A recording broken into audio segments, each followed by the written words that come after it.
साथीहरु म चाहिँ स्कुलबाट घर जाँदैछु। पानी परिरहेछ, मेरो हातमा छ छाता अनि म चाहिँ लागे उकालो बाटो। मेरो घर जाने बाटो चाहिँ यही हो साथीहरु। म यहाँ हुँदै जाने हो है। अनि मेरो घर चाहिँ साथीहरु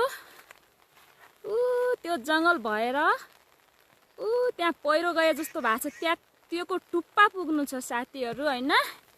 अब चाहिँ म घर जान लागे साथीहरु। तल माथि झ्याम्म परेको जंगल छ हैन साथीहरु।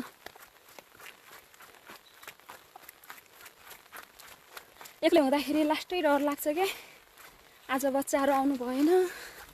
पानी पर्यो भने जुका लाग्छ, बाटो चिप्लो छ, स्कुल धेरै टाढा छ हैन। सानो बच्चासँग त मलाई घर पुग्न लगभग 3 घण्टै लाग्छ भने नि भयो साथीहरु। किनकि उ सानो बाबु हिँड्न सक्दैन नि त। 4-5 वर्षको त हिँड्न सक्दैनन्।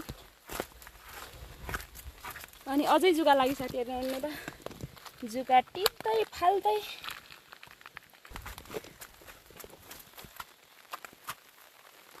यस्तो हिँड्नु। घंगारोहरु लट्रममा पाग्या हुन्छन्। अनि त्यो घंगारो खानको लागि भालु घंगारको जंगलभित्र पसिएको हुन्छ। यस्तो जंगलमा टाढाबाट देखिदैन। अनि मान्छेलाई खायो भने त सक्यो अनि त।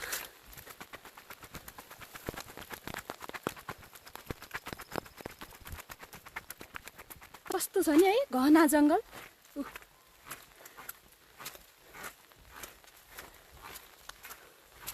घंगार कस्तरी पाग्या छ।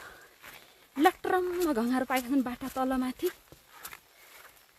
यता पनि घंगार छ साथीहरु।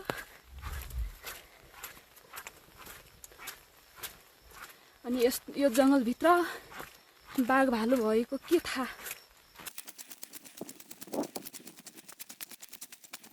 हेर्नु न कति गाह्रो छ नि। हेर्नु त। अनि यस्तो जंगलभित्र जनावर भएको के थाहा साथीहरु हैन। म चाहिँ यति धेरै डर मान्छु, बाध्यताले हो। अनि एक्लै भए बेला अनि मैले बोल्यो भने पनि बाघ भालु सुन्छ होला भन्ने डर हुन्छ कि साथीहरु।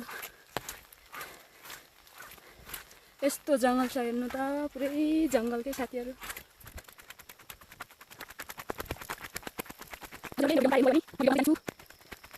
यस्तो जंगल छ, यस्तो घना जंगल। एक्लै हिँड्न त निकै दुःख छ नि साथीहरु। मेरो गोडामा जुगाहरु लागिसक्यो साथीहरु। जुगा लाग्छन्। यस्तरी लाग्छन् जुगाहरु।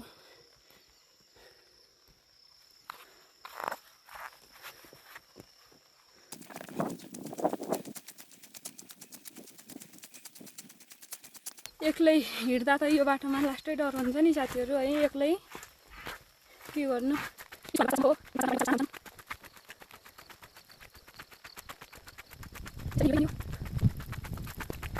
बाटो पनि बर्खाको पानीले यस्तो बनाइसक्यो साथीहरु।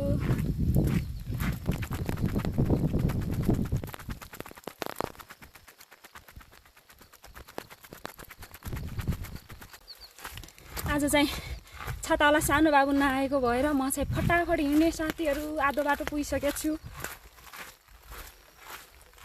हेर्नु त।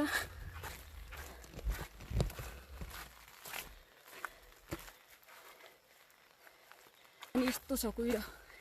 अनि अब यहाँ हुँदै फेरि टुप्पा पुग्नु छ साथीहरु।